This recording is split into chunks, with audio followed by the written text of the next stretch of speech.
guys, a warm welcome to all of you on this platform, Rocks Academy. जैसे कि आप लोग सभी जानते हैं, हम लोगों ने अपनी लास्ट वाली वीडियो लेक्चर में अप टू एल्वियोलाई डिस्कस कर चुके थे कि एल्वियोलाई तक एक्सचेंज ऑफ गैसेस कैसे होती है। हम लोगों ने ये सब डिस्कस किया थ्रू अ फ्लो चार्ट, जिससे हमें इजी रेफरेंस मिल गया कि कैसे स्टार्ट होती है नॉस्ट्रल से और अप टू द एल्वियोलाई कैसे वो एक्सचेंज आउट होती है।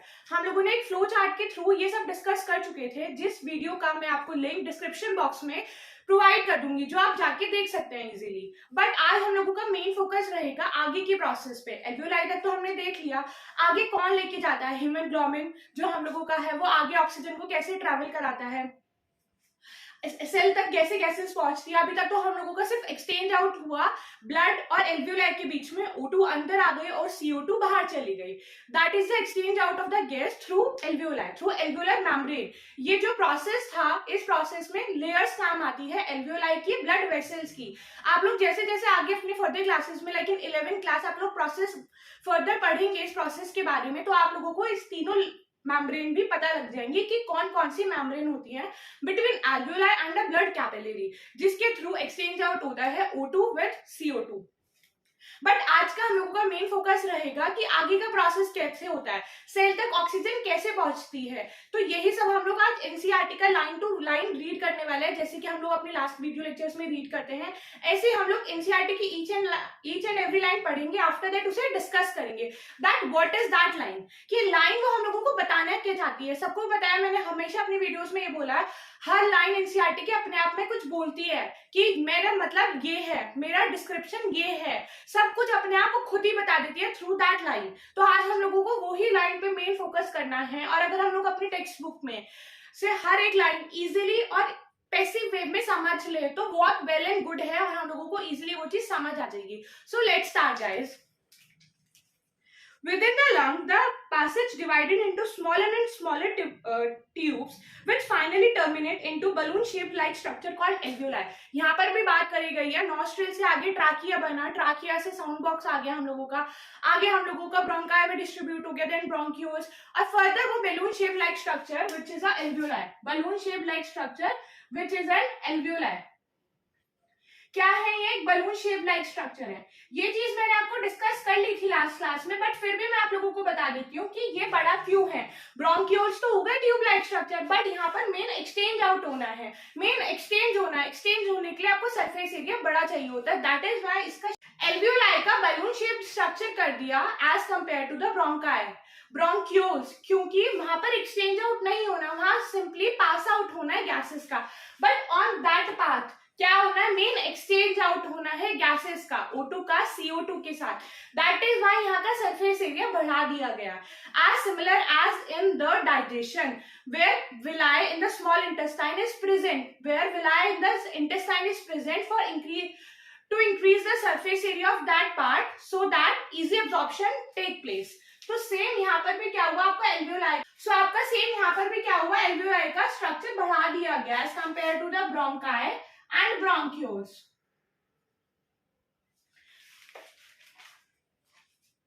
The alveoli provide a surface where the exchange of gases take place। Same बात, सिमिलर बात जो हम लोग अब तक कहते आ रहे हैं कि यहाँ पर क्या हो रहा है, हम लोगों का एक्सचेंज आउट हो रहा है। O2 का किसके साथ एक्सचेंज आउट हो रहा है? CO2 का।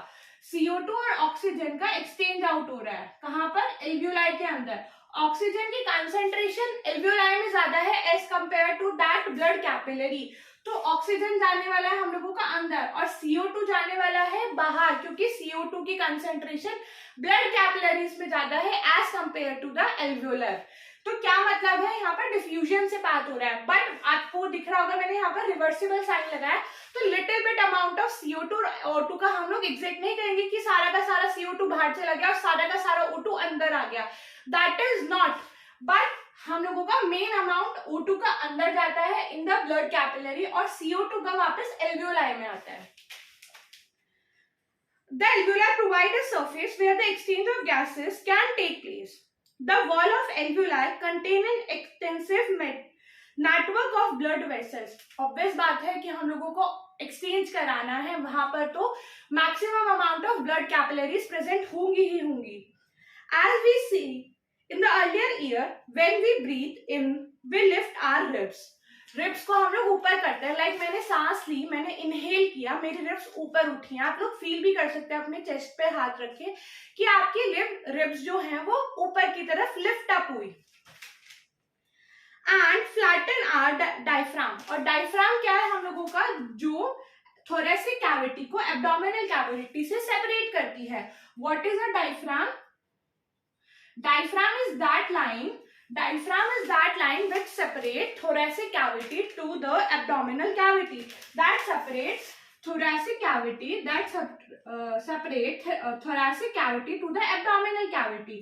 क्या कर रहा है, उसका क्या काम है? thoracic cavity को abdominal cavity से separate out करना। तब हम लोग इनहेल कर रहे हैं, रिब्स तो लिफ्ट अप हो गई और डायफ्राम क्या हो गया? फ्लैटन। रिब्स ऊपर की तरफ गए हम लोगों की at the time of inhalation, और डायफ्राम क्या हो गया? Flatten. And the chest cavity become larger as a result, और इसका रिजल्ट क्या हुआ? हम लोगों की चेस्ट कैविटी का साइज बढ़ गया, जिसकी वजह से मैक्सिमम अमाउंट ऑफ ऑक्सीजन हम लोगों के चेस्ट कैविटी में इकट्ठी हो गई। Because of this, air is sucked into the lungs and fill the extended alveoli. इसकी वजह से क्या हुआ? एयर हम लोगों की अंदर चली गई, मतलब आज डायरेक्टली हम लोगों को इनडायरेक्टली वे में क्या बोलना चाह रहा है कि ऑक्सीजन का लेवल हम लोगों के अंदर चला गया during inhalation. The blood bring carbon dioxide from rest of the body for release into the alveoli. और ब्लड का काम क्या है? सारा oxygen from different cell, from different tissue and from different organ उसने इकट्ठा किया और एल्वियोलाई की तरफ मूव कर लिया। The blood brings the carbon dioxide from rest of the body for release into the alveoli, और वो उसका क्या काम है आगे कि वो एल्वियोलाई को रिलीज कर देगा, एल्वियोलाई में अपना CO2 रिलीज कर देगा और O2 इनटेक कर लेगा। And the oxygen in the alveolar layer is taken up by the blood into alveolar blood vessel to be transported to the cell in the body. आगे क्या हो रहा है?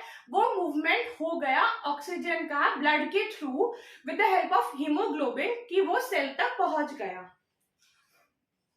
During the breathing cycle when air is taken in and let out, तब हम लोगों की breathing cycle चल रही है और हम लोग एयर को इनहेल और एक्सहेल कर रहे हैं। At that time the lung always contain a residual volume of air, उस टाइम एक रेजिडुअल वॉल्यूम ऑफ एयर हम लोगों के लंग्स में, lungs in the sense alveoli में प्रेजेंट रहता है। रेजिडुअल वॉल्यूम ऑफ एयर, जिसकी वजह से हम लोगों का जो एल्वियोलाई है वो कोलैप्स ना कर जाए। बिकॉज ऑफ दिस एयर हम लोगों की एल्वियोलाई कोलैप्स नहीं कर पाती, क्योंकि उसमें पहले से कुछ अमाउंट ऑफ एयर होती है, तो वो पूरा श्रंकन नहीं होगी। सिमिलरली हम लोगों ने अपने यहाँ पर पढ़ा था विंड पाइप में रिंग लाइक कार्टिलेज प्रेजेंट होता है, उनका भी सिमिलर फंक्शन होता है during contraction and relaxation. Because of that C shape cartilage, C shape और रिंग शेप कार्टिलेज, हम लोगों का जो विंड पाइप है वो पूरा कोलैप्स नहीं होता। सिमिलरली यहाँ पर बात आ गई कि हम लोगों की जो एल्वियोलाई है वो कोलैप्स क्यों नहीं कर रही है? Because of that residual volume of air,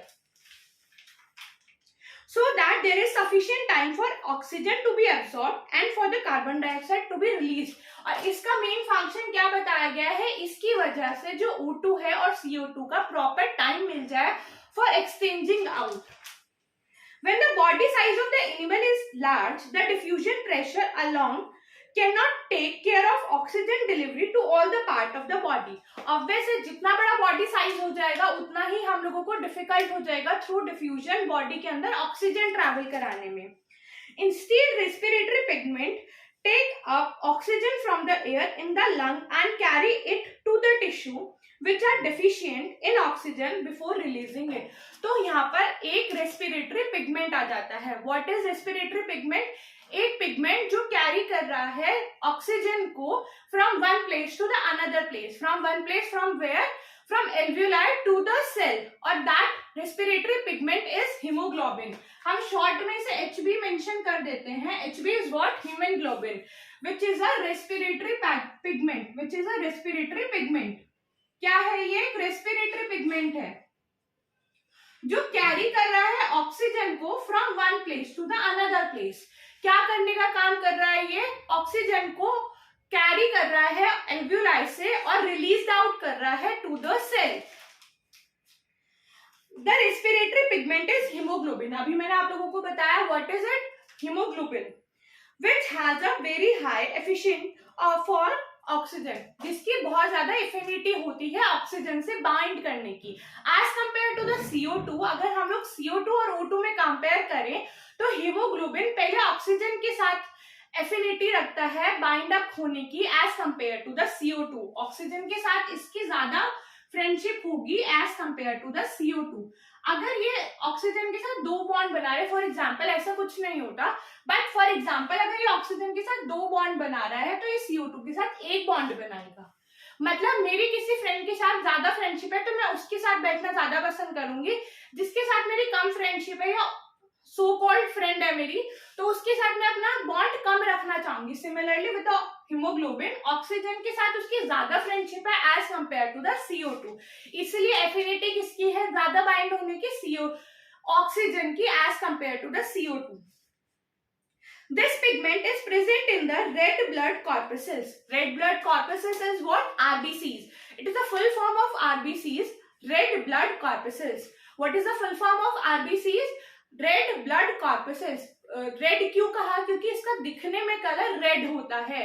ये एक कॉन्केव शेप और अ कॉइन शेप स्ट्रक्चर होता है in which hemoglobin is present, which is a respiratory pigment. What is it? Respiratory pigment, जो क्या काम कर रहा है? ऑक्सीजन को कैरी करने का काम कर रहा है from alveoli to the cell.